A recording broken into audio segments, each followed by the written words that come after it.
Hare Krishna, Hare Krishna, Krishna Krishna, Hare Hare, Hare Rama, Hare Rama, Rama Rama, Hare Hare.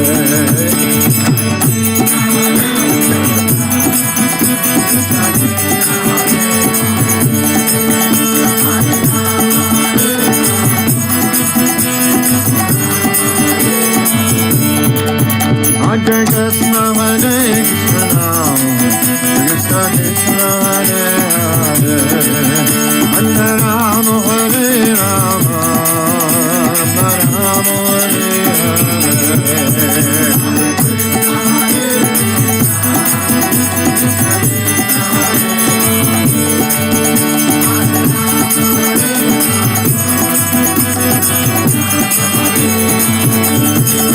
Hare Krishna, Hare Krishna, Krishna Krishna, Hare Hare, Hare Rama, Hare Rama, Rama Rama, Hare Hare.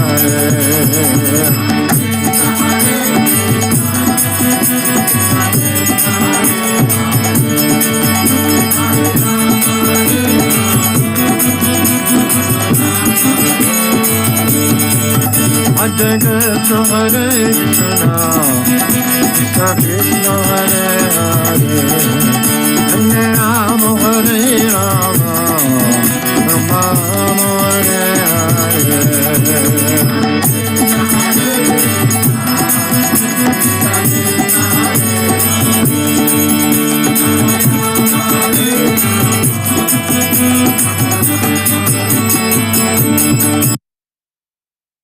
Dear devotees, please accept my humble obeisances. All glories to Srila Prabhupada and all glories to our wonderful Guru Parampara.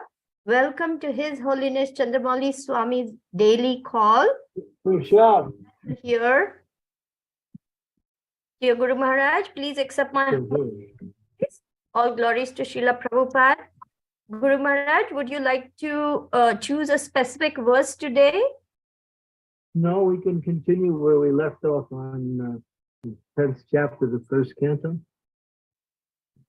We are on verse 111.6 in sequence. Would you like me to put that up on the screen? You mean you went into the 11th chapter now, right? Yes, that's the sequence that's been going on. Okay.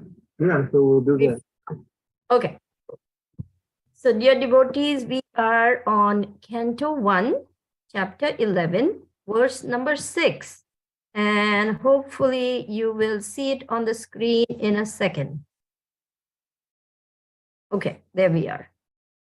All yours, Maharaj. Humble obeisance. Give me 1 minute. I just realized I forgot to do something, and I'll be right back. Yes, Guru Maharaj. You can speak something. Hare Krishna, Hare Krishna, Krishna Krishna, Hare Hare, Hare Rama, Hare Rama, Rama Rama, Hare Hare.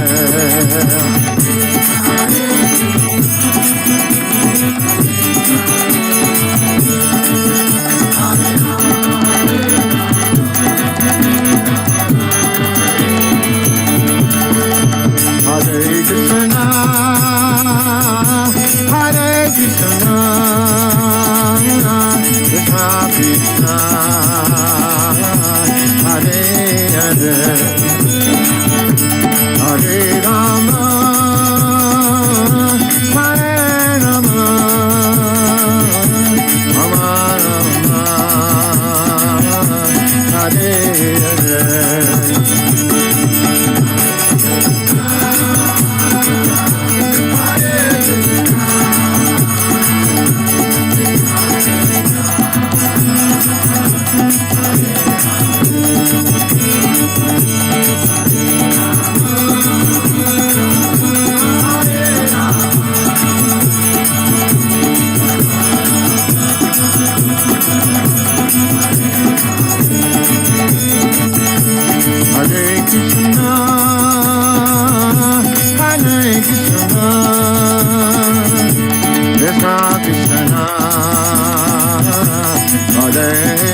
Hare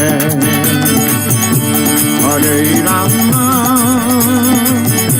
Hare Rama, Rama Rama, Hare Hare.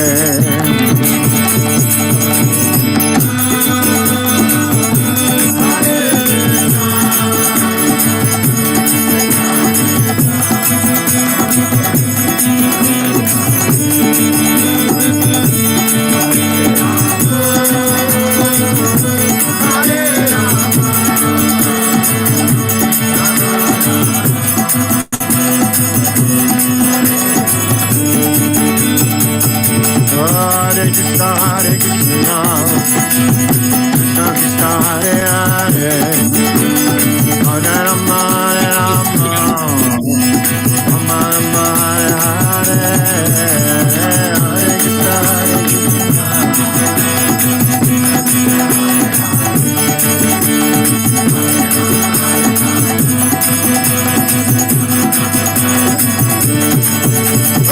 Hare Krishna, Hare Krishna, Krishna Krishna, Hare Hare, Hare Rama, Hare Rama, Rama Rama, Hare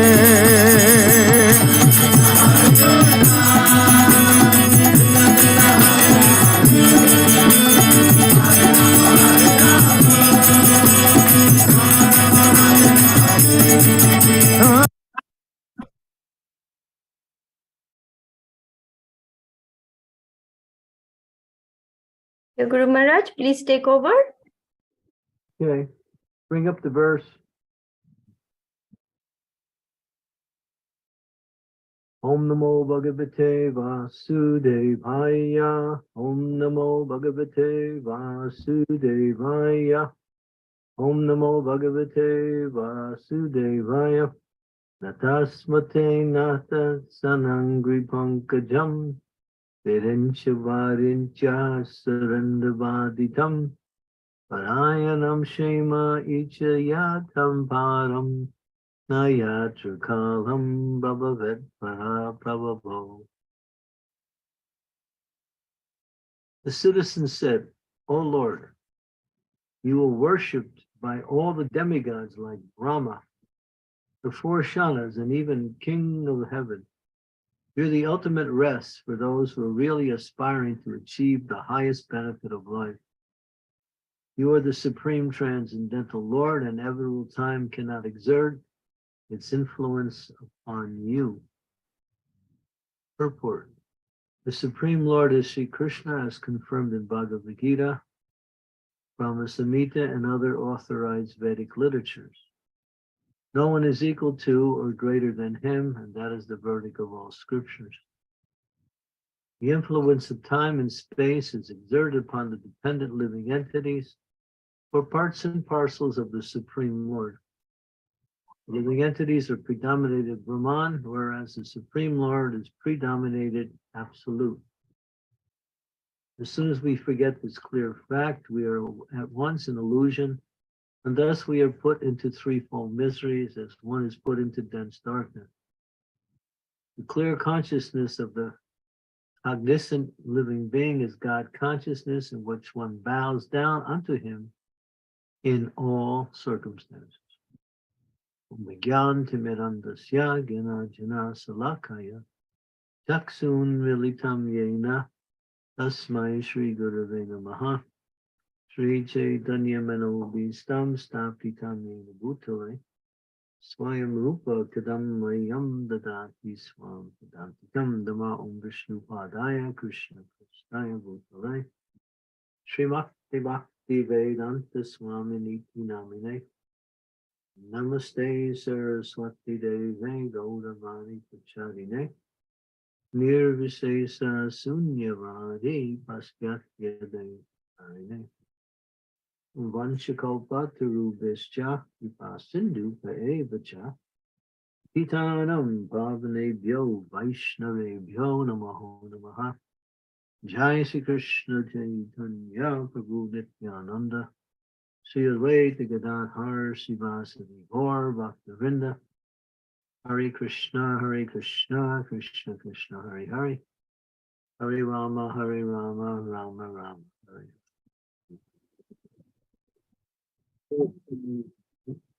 Upanishads, Svatara Upanishad, which says,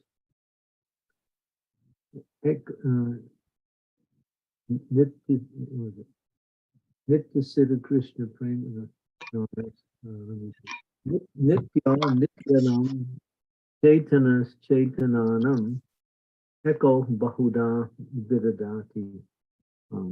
This is a very important verse, or line of a verse, which explains that there is one eternal who is maintaining all of the other eternals. Nityo is one, Nityanam means many. One eternal maintaining all of the eternals. And that is Eko Bahunam Vidadati Kaman. That means that one, Eko, is no one is greater than, and no one is superior or is equal to that one Nitya. And that is the Supreme Lord. So here it's very much describing that this is the nature of the Supreme Lord, and this is our relationship with him. When the living entity thinks they can become God, sometimes you hear people say, I'm an incarnation of God, I'm actually God, I'm an avatar. Then you understand that this is just somebody's false ego manifesting in a very ugly way. God is God. No one can become God. God is. To become God means it doesn't have any logic because no one becomes God. God is. And God is one. There's only one God. There's not many gods. Sometimes we refer to the term many gods, but that refers to those they're called semi-gods or demigods. Those who have position and power within the universal affairs, who work on behalf, they're the angas, arms or limbs of the Supreme Lord, who carry out his affairs in different parts of the universe in order to facilitate the needs and the activities of the conditioned souls. So, and therefore, God is one, not many. And therefore, what is our position? Sometimes they think that the living entity is equal to God because God is spirit and we are also spirit. But the understanding is that God is the complete whole and we are part of that whole. It's not that the sum total of all the parts make the whole. That is not correct either. Because each part is an individual and the soul is an individual. But together, they make up the varieties of different living entities in the material tabernacle. But they can never be God, even in a collective sense, or what to speak of the individual sense. So what is our relationship? It's seva.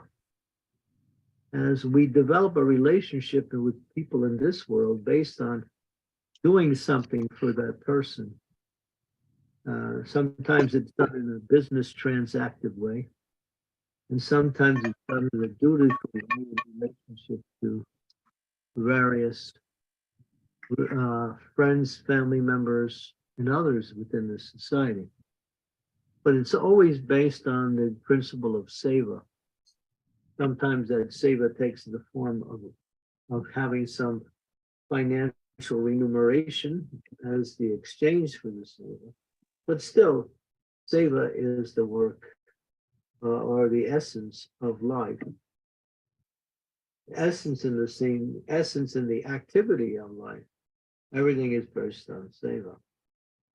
So when that same principle is understood in relationship to one's nature, which is spiritual, when we understand we are spiritual beings, not material beings. We have a body, but we're not the body. then that understanding impels us to serve the Supreme. And in that service, there is an element of subordination, not equal. Like in the material world, the merchant who's selling the products and the buyer who's buying the products, you might say they're equal in a general sense, but not in the spiritual world. Although there is equality on the spiritual platform, still, as that verse mentions, there's one who's maintaining everyone, and we are being maintained by that person. And he's also the provider of whatever is needed for those who are his parts and parcels, the living entities of Jiva souls.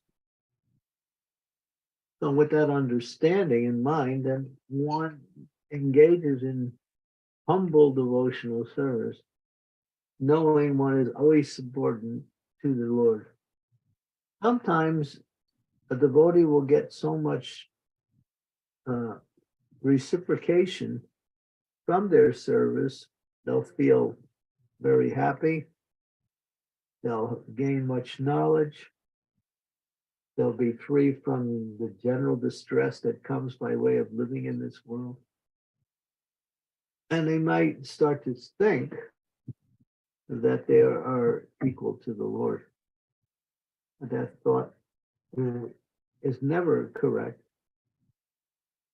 That's why they say when a living entity makes progress on devotional service and starts to purify themselves, the purification starts with the external or the gross material attachments, such as illicit sex, intoxication, maybe even gambling. These are the external manifestations of sinful activities in this world. And one starts to see that actually, because of my spiritual advancement, I'm free from all of the influence elements. But actually, it's not the case. And we mentioned in the 16th chapter, we're mentioned in this particular discussion here that the living entity position is that we are always humbly and without any pretense serving the Lord, bowing down to the Lord, glorifying the Lord, praying to the Lord, depending on the Lord. And that's the position of happiness. People think, and they apply these principles in a material way. They think if you're dependent on someone, if you pray, if you bow down to someone, that means you're needy, you're subordinate. That means you can't do it yourself. And so they find some reason to criticize that. But we say this is a position of power in relationship to the Lord, because that connects one with the Lord. And whatever qualities and characteristics the Lord has, he also gives them to the living entity in a smaller proportion. But that smaller proportion is enough to elevate them away from the material energy and into the spiritual energy.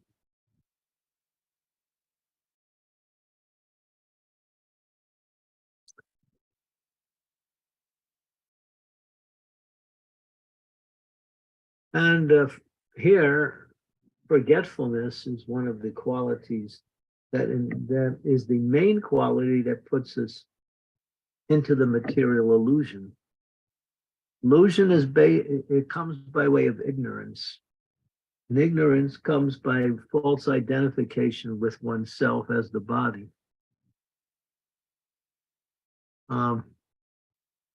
So when we understand we are not the body, that's part one. The complete understanding is that who am I if I'm not the body? I'm a pure spiritual being who has senses, minds, intelligence, form, that is a is directly connected with the source through the element of existence. And so we should carefully understand this, because unless we understand our position in relationship to everything, the knowledge of that is given a lot of emphasis in the scriptures. It's called sambandha. Sambandha.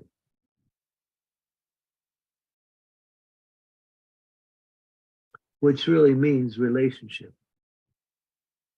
So when you know your relationship with God, then gradually you will start to understand your relationship with others, because everyone is connected with God, because everyone is part of God.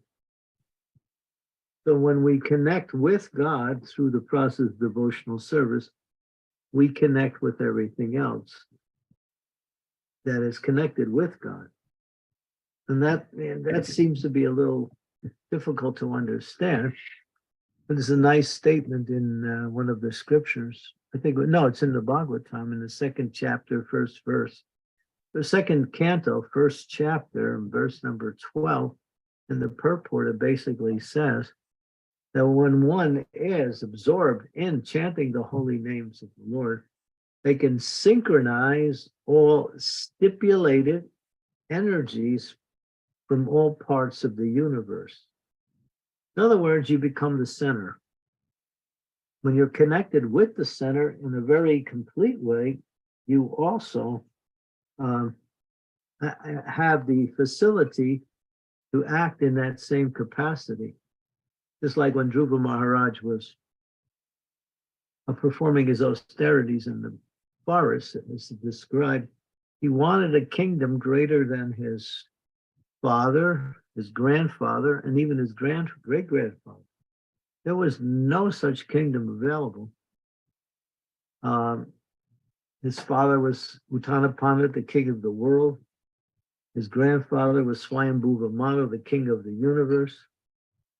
And his great-grandfather was Lord Brahma, the supreme being within the whole entire universes. So he wanted a kingdom greater than Brahma, and he was determined to get it. So he performed tremendous, impossible to perform austerities. He started off by eating only fruits and roots for six weeks.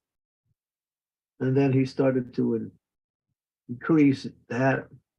At one point, he was simply eating dry leaves from the trees. And even he stopped that. Then he was standing on one leg, performing the pranayama system, meditating on the different bodily features of the Lord. And he became so powerful in his austerity that he was actually causing the universe disruption, because it's explained that the universal management was being destroyed or shaken by his austerities, because he became the center of the universe. And Prabhupada gives the example. It's a nice example. He said, you're in an airplane and you're going 700 miles an hour. Of course, most airplanes don't go that fast, but that's what he uses anyway. He says you're going 700 miles an hour. I mean, some jet planes can fly that fast. And are you going 700 miles an hour? No, but in another sense, you are, because you're connected with the plane. So when he was connected with the universal breath, the essence of the universe, to his austerity, he became the center, and all of the other planets and became shaken. Demigods went to Krishna, to Vishnu, went to Vishnu, and they explained the situation. And that's when Vishnu appeared to him. But what was his goal? something material, but he performed great austerity. But when he saw the Supreme Lord personally, he realized how foolish he was to desire like that, and he felt ashamed of himself. And then he spoke that famous verse, which is quoted quite often. I was chasing after broken pieces of glass, but now I have found the most rarest and beautiful jewel. But he was referring to his findings of Lord Sri Krishna. So from that point of view, we can understand how powerful the living entity can be through the process of austerity, but it doesn't attract the attention of the Supreme Lord. Because austerities elevate one's consciousness away from the material, but until we perform those austerities in relationship to bhakti, those austerities will remain material and give us a better material position, but not bhakti itself.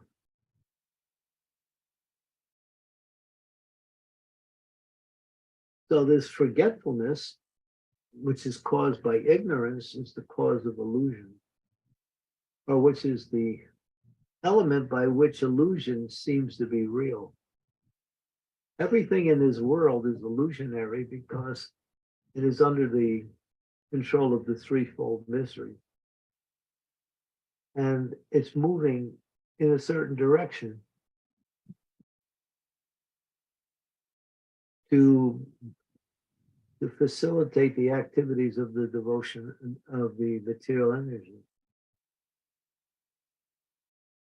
So we have to understand who we are before we can understand what we're supposed to do.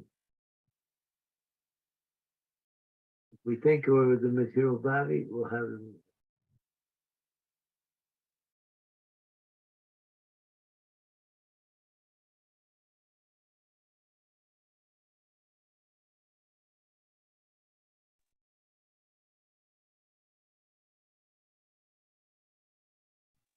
Okay, I'll stop there and see if there's any questions or comments. Thank you, Guru Maharaj. Please accept my humble obeisances again. Dear devotees, if you have any questions, any comments, any realizations about this wonderful class, Nityo Nityanam, Chetanas Chetananam, clearly establishing the supremacy of the Lord, the example of Dhruva Maharaj, the examples that Guru Maharaj shared with all of us. We would be happy to hear from you. I don't see any raised hands as of now, Maharaj. So if I may humbly present a little question. When Dhruva Maharaj began his austerities, his motive was material. But after gaining the darshan of the Lord, it completely changed. But how can we change our material motivation to spiritual? Because it's not that we are going to be able to see God and then that's going to happen. How can we purify even as we are practicing our devotional service?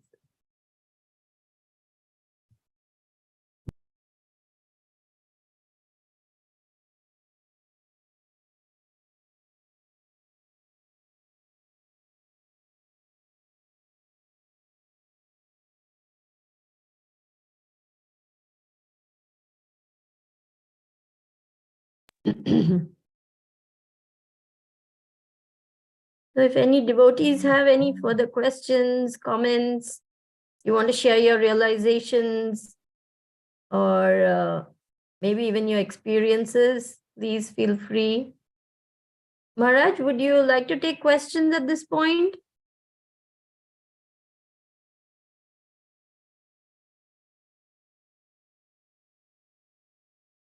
Maharaj is very, very tired. The retreat was extremely intense.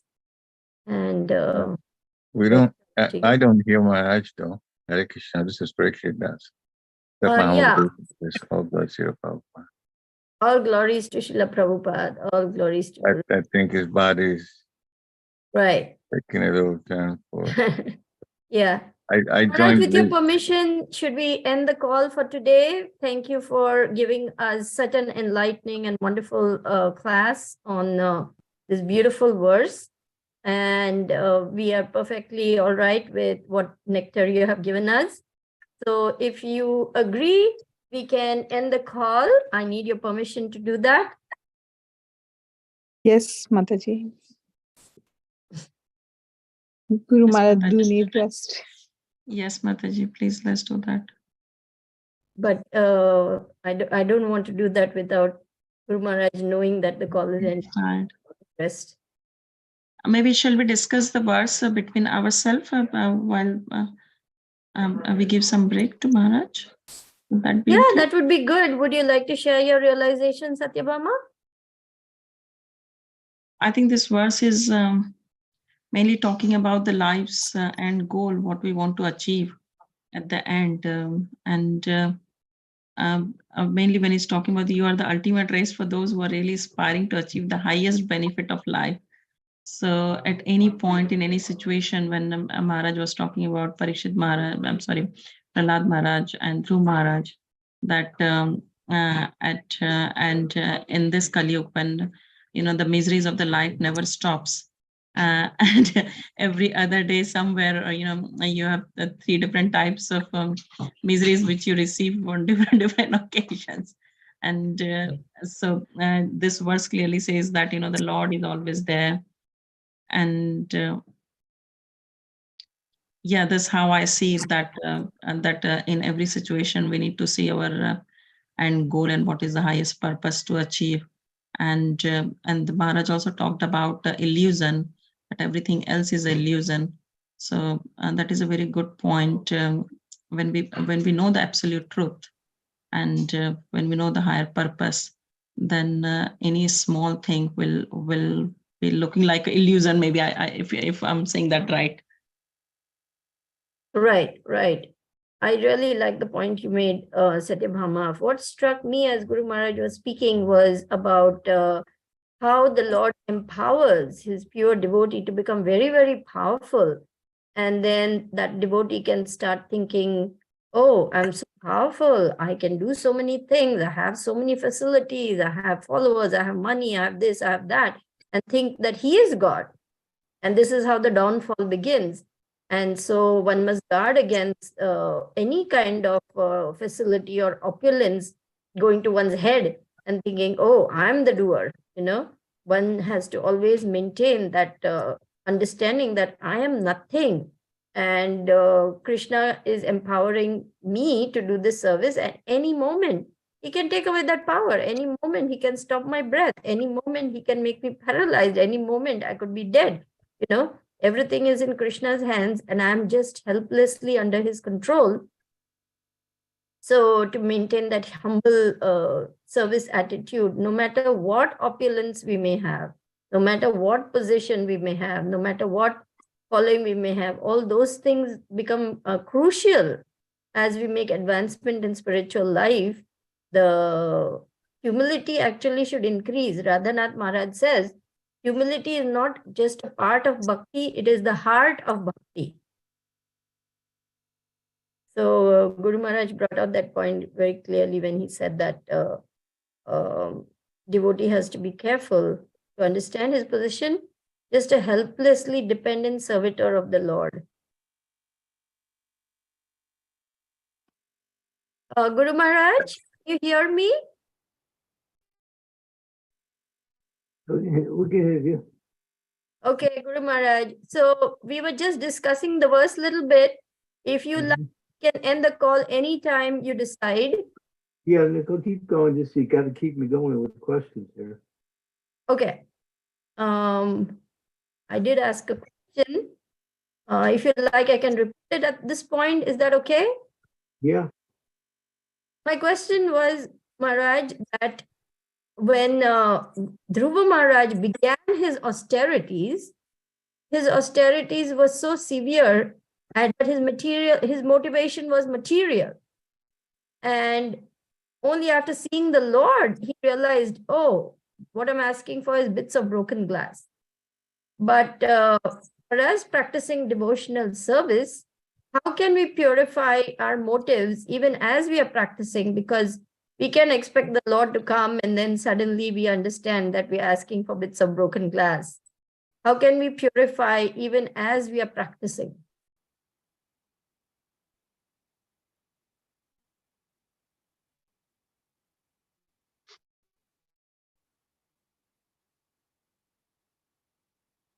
Maharaj is tired. Yeah, I really think we should end the call, but he's not agreeing. Yeah, he said that you keep him going if you ask us. If your questions could be shorter. You weren't asking a very long question, but maybe 2 sentences and get to the point. Maybe if he wakes up again, which I'm sure he will. Yeah, if anybody else would like to ask a question, short, quick, the point, that would be great. Mm. And of course, we can always end the call if Guru Maharaj agrees. Namrata, go ahead, try your luck. Hare Krishna. Please accept my humble obeisance. All glories to Srila Prabhupada. Guru Maharaj really seems tired. I am just asking a question. If and sharing a little what I have understood from this class. I just I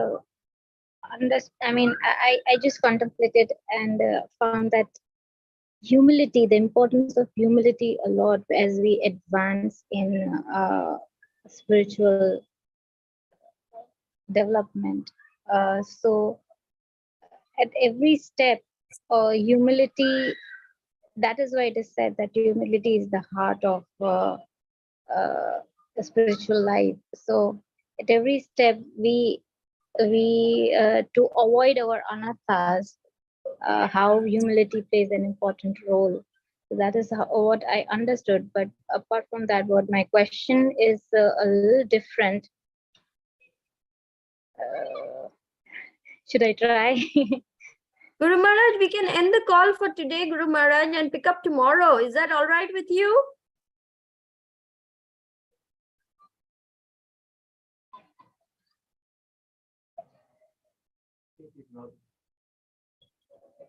Okay. Yes, Guru Maharaj. Thank you very much. I'm ending the call now. Thank you, devotees. See you all tomorrow. We got Namrata. She's got her hand up. Oh, okay. Namrata, go ahead. Who's sleeping? Me or you? Me must be Guru Maharaj. Sorry about that. I'll wake up now. Okay. Just in time. Thank you. So Hare the question. Krishna. Go ahead, Namrata. Yes, the question was we hear about samadhis. So the samadhi word is more related to yogis or even devotees practice samadhi. Terminology, and it's the final stage in the 8-stage process of Ashtanga Yoga. Yama, niyama, pratyahara, pranayama, pranami,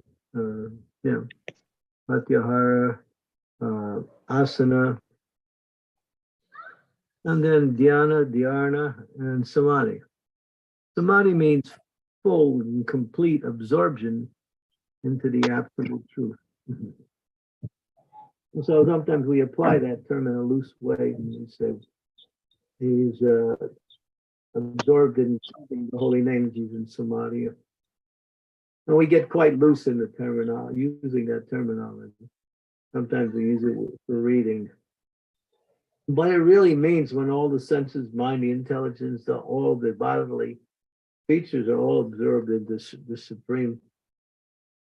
An extended period of time, at least 2 hours minimum. Okay.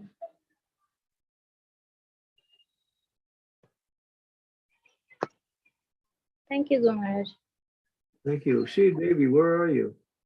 I'm here, Guru Maharaj. Would you like me to end the call or keep going with the questions? Where are you on the surface of the globe? I'm in Gita Nagari, Guru Maharaj, by your mercy and blessings. Oh, okay. Now I see there's someone else who might surface. We got Ekta. Ekta, go ahead. Hi, Krishna Maharaj, please accept my humble obeisances. Srila Prabhupada. My question is, how do we define humility? What does being humble mean? Well, I can give you the definition that's mentioned in the Bhagavad Gita. Humility means not wanting the privilege of being glorified or being, not wanting the facility to be honored by others. Not wanting the Satisfaction. not wanting the satisfaction of being honored by others. That's the Bhagavad Gita terminology. Humility can be extended to other definitions also. Humility means seeing Krishna as great and oneself as small. Humility means to depend on Krishna. These are features of humility, but the definition really is not wanting to be honored by others.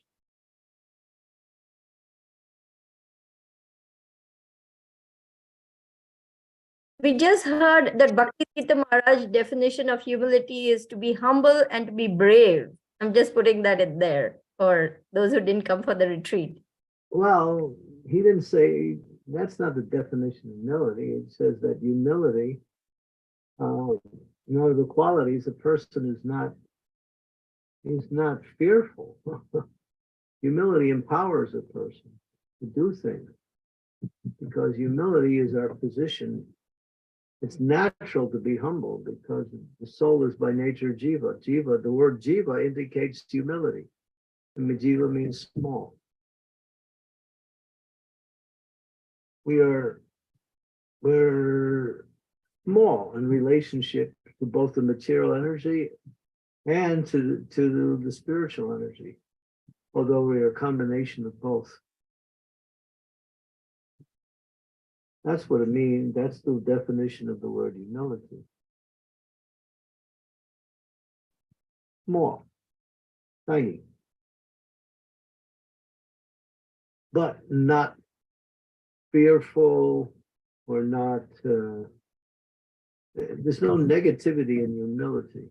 It's all based on one's actual position in relationship to everything.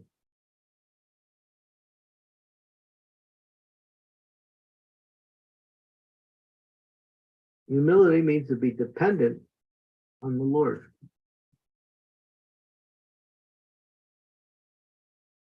Not that I don't need God, I can do it myself. That's false pride, that's arrogance, that's the ego.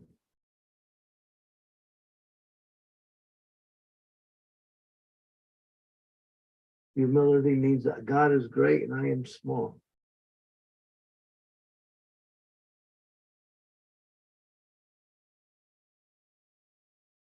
Yeah, Namrata. Namrata, go ahead. Hare Krishna, Guru Maharaj, just a follow-up of what you said, that so humility, oh, I got spaced out, I'm really sorry.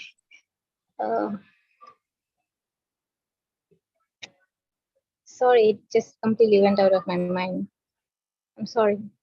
I'll just recall and get it back. Sorry.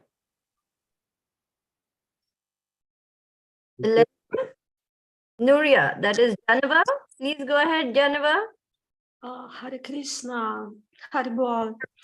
Would like to ask Guru Maharaj, please can you give an example how material sacrifice, for a sacrifice for material reason can be transformed into a spiritual purification by Godhead? No, it can't. If it's material, sacrifice for material, it can be. But if it's used in the service of the Lord, then it can be a element that elevates one in Krishna consciousness. You take the material, just like giving in charity. All right.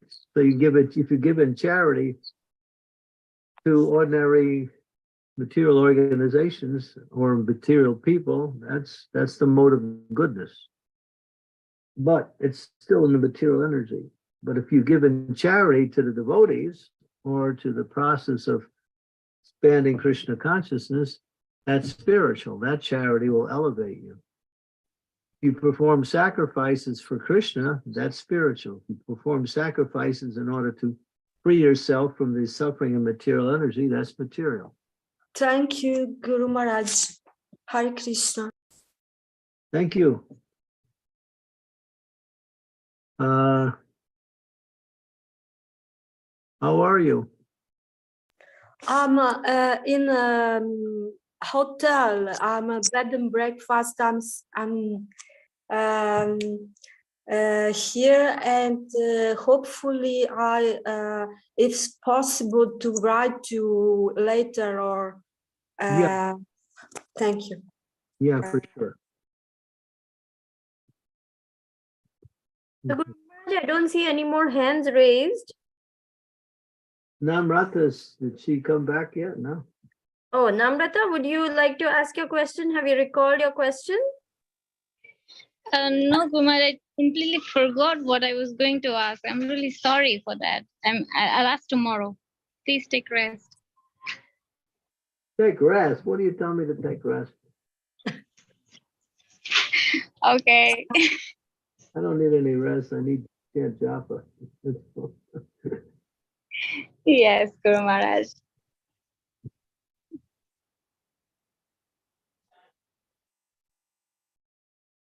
I might be tired, but doesn't matter.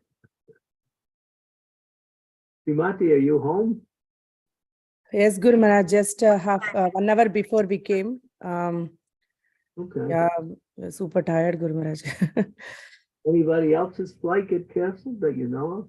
Yeah, Raj Prabhu got also cancelled along with us. He was along with us, and he took in this morning to New York and New York to London. He went. His flight also got rebooked, and he Okay. also got a hotel last night. Did Yes. they give you a reason why they canceled your flight?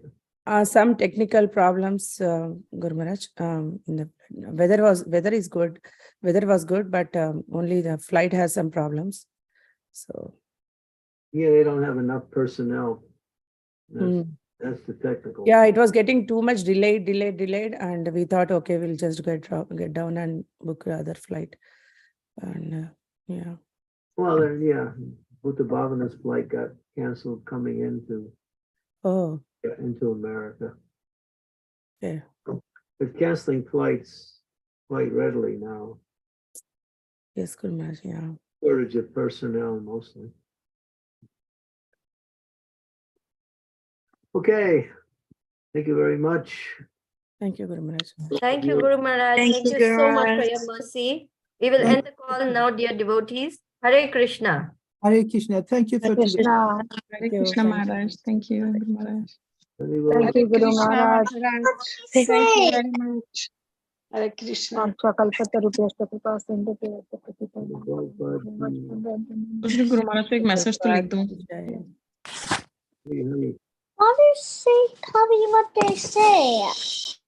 Okay. Brenda, are you talking? Hare Krishna. She's Okay. getting shy, Guru Maharaj. It's okay. She had fun yesterday. Yes, she did, Guru Maharaj. Okay, I'm supposed to travel tomorrow morning around right after breakfast. I don't know if I'm going to be able to do class tomorrow. Yes, Guru Maharaj. Wednesday, yeah. So Sri Devi, she's all fired up. Or if you decide to choose another great soul. Yes, Guru Maharaj, I'll try. If I find anyone, I'll ask them. Otherwise, Sridevi Mataji is there always for us. Gita Nagari's internet is not usually stable sometimes. Yeah, I'm just so thankful that we could manage this much at least, Guru Maharaj. I'm so thankful for that. Mm. Yeah, good, yeah. All right, so thank you, and we'll zoom along. Huh? Yes, Guru Maharaj. I'll message you about Thursday's class verse. Right now, I don't have my phone. around. Thursday, I'm good, and Friday I'm good. So what is our times now? Is it 11 o'clock every day, or is it 8 o'clock every day? No, Guru Maharaj, it's 8 o'clock now, Guru Maharaj, Eastern. It's 8 o'clock every day is our actual standard time for classes while I'm in America. Yes, Guru Maharaj, yes. Okay, thank you. Thank you, Guru Maharaj. Thank you so much, Guru Maharaj. Hare Thank you, Krishna. Sri Hare Devi. Krishna. And don't get too happy in America. I'm overjoyed. I'm jumping all over the place. They've got me for some more classes over here, Guru Maharaj. I cannot stop now. You've got me going. How can I stop now? I'm not going to say stop. I'm saying, keep preaching wherever you are, but don't stay in one place. Okay. Yes, Guru Maharaj. Thank you so much. Hare Krishna. Yeah, Hare Prajita on the call, Guru Maharaj. Even her plane was late, but somehow she made it home. Yeah, Parijata, she's smiling very nicely. California. I didn't get that. Thank you for coming. We were really happy and at the same time really delighted that you were there. Surprised. Thank you. Thank you for having me, Maharaj. I felt like I didn't deserve to be there really, but I was just overwhelmed with all the love and kindness that was showered on me. So thank you for the opportunity. Okay, we'll see you all again very soon. Hare Krishna. End the call, Sri Devi. Peace and Francisco. Yes, ending it right now. Hare Krishna.